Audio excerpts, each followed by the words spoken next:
Welcome to our channel. We're so glad you're here.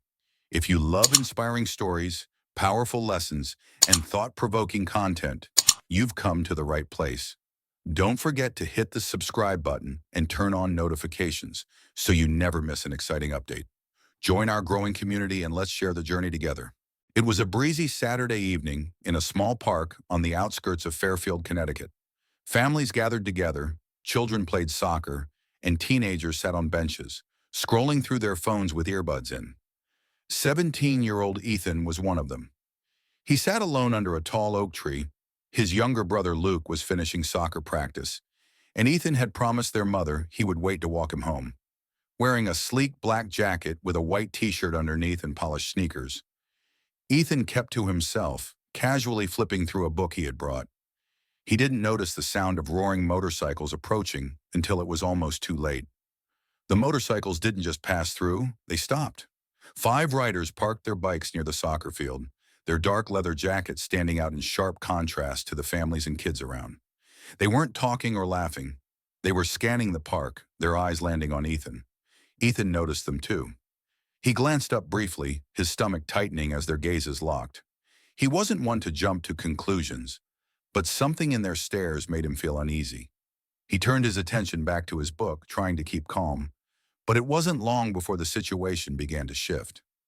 One of the men, a tall, burly figure with a shaved head, nudged his companion and started walking toward Ethan.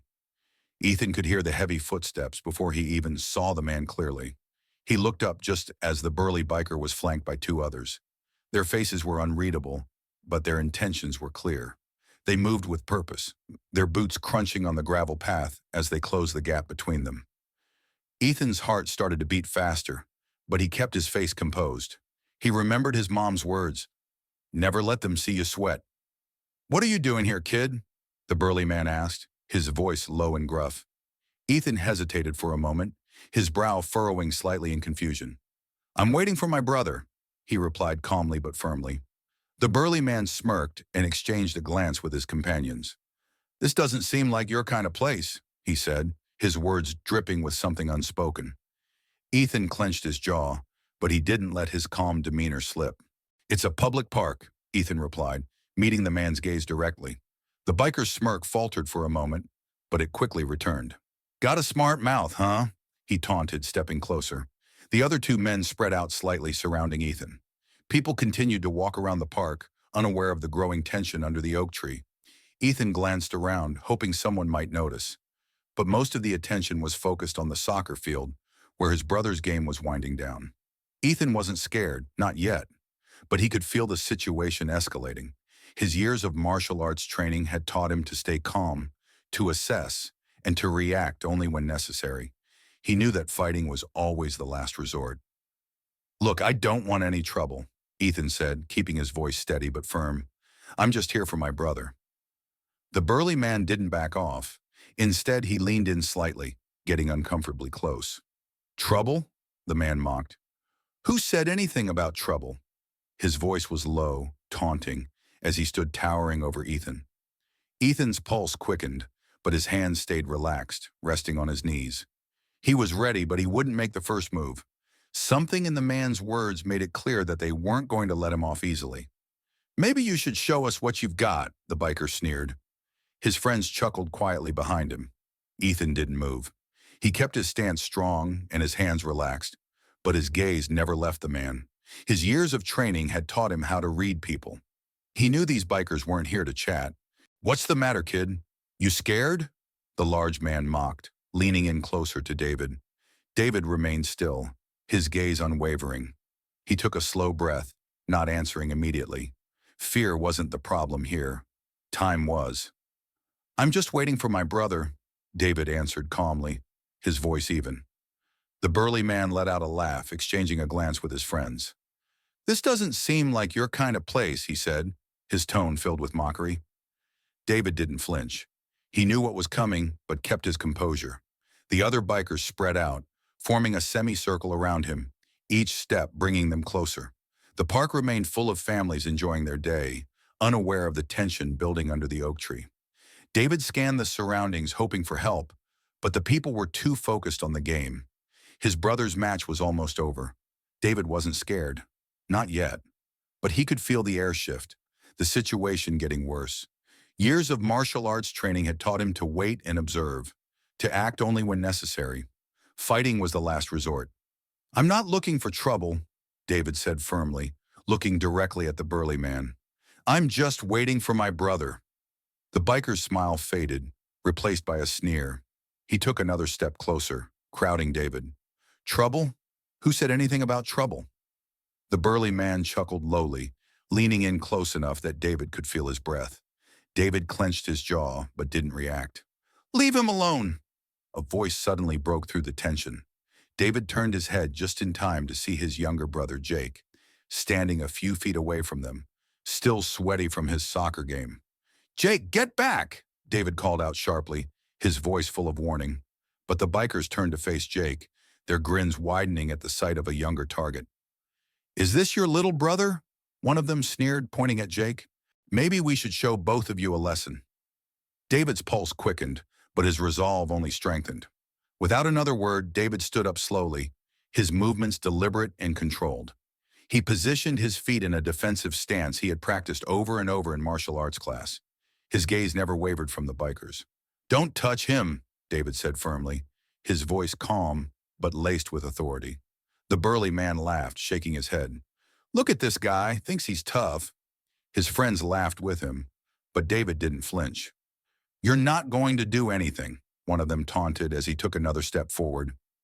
That was when David spoke again, his voice low and steady. "You don't want to do this." The bikers hesitated for a moment, exchanging confused glances. But the burly man, furious, lunged at David with a wild punch. David moved swiftly, sidestepping with the precision of a trained fighter. In the blink of an eye, David shifted to the side, the burly man's punch missing him by mere inches. The biker stumbled off balance, but David didn't wait for him to recover. In one fluid motion, David struck, his palm connecting sharply with the biker's wrist. He twisted with practiced precision, and the man cried out in pain, his hand dropping to his side as he stepped back. "What the—" The burly man started to shout, but David didn't give him a chance to finish. He was already moving, stepping forward and delivering a swift kick to one of the other bikers. The kick hit the man's knee, sending him crumpling to the ground with a sharp cry. The second biker hesitated just long enough for David to spin around, his foot striking the side of the biker's ribs. The impact was hard, and the biker stumbled backward, clutching his ribs. The burly man, now even more enraged, rushed at David, swinging his fists wildly. David's movements were fluid, his training evident as he ducked and dodged each punch with ease. He wasn't relying on brute force, but on agility, finesse, and experience. As the burly biker lunged once more, David stepped aside, avoiding the charge and striking with precision to the man's solar plexus. The biker staggered back, gasping for air, clearly winded. "Enough," David said, his voice firm but calm, and loud enough for everyone around to hear. He stood his ground, not looking for a fight anymore. "I don't want to hurt you. Walk away." For a moment, the bikers seemed to hesitate. The burly leader was holding his chest, still wheezing. The other two were on the ground, nursing their injuries. The air was thick with tension, but David didn't flinch. He kept his stance strong, his expression unreadable. Then the burly man growled in frustration. "Let's go," he muttered to his crew, his voice laced with anger. "This isn't over, kid." With one last glare at David, the bikers limped back to their motorcycles. The sound of their engines roared to life, and they sped off, leaving David standing there, his breathing steady, as the crowd around the park began to clap and cheer.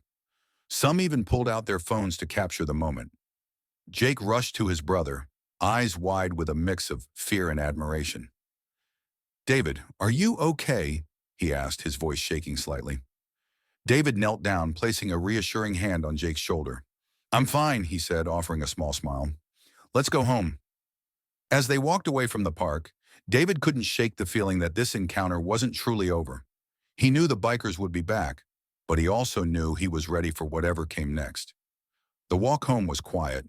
Jake kept stealing glances at David, his eyes filled with a mix of awe and concern. Finally, unable to hold it in any longer, he spoke. "David, how did you do all that?" Jake asked, his voice barely above a whisper. They were huge and there were three of them. How did you fight them off? David chuckled softly, shaking his head. It's not about being bigger or stronger, Jake, he said, his voice calm but firm. It's about being prepared, staying calm, and knowing when to act. Jake frowned, still unsure. But what if they come back? That guy said it wasn't over. David stopped walking and turned to face his younger brother. If they do, we'll handle it. But listen to me, Jake, David said, his tone serious. What happened today wasn't about fighting. It was about standing up for yourself, for me, and for what's right. But remember, violence should always be the last option.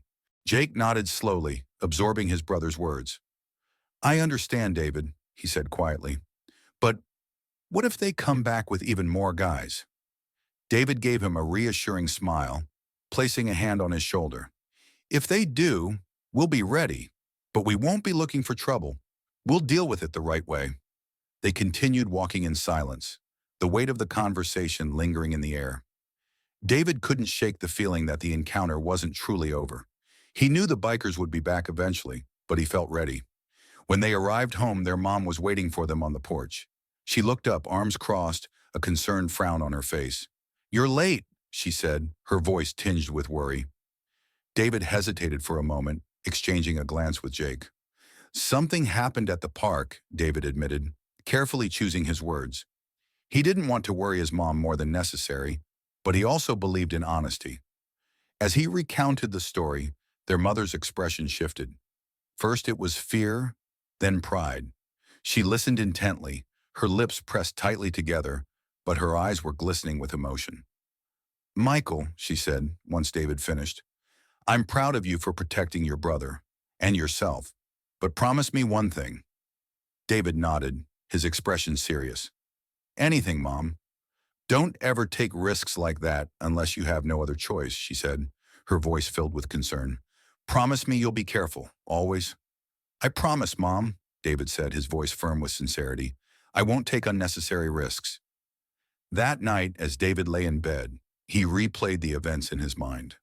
He thought about the bikers' aggression, the crowd's reaction, and the lingering words of their leader. This isn't over, kid, he had said. But David wasn't afraid. Fear only had power if you let it. Instead, he felt a quiet sense of purpose.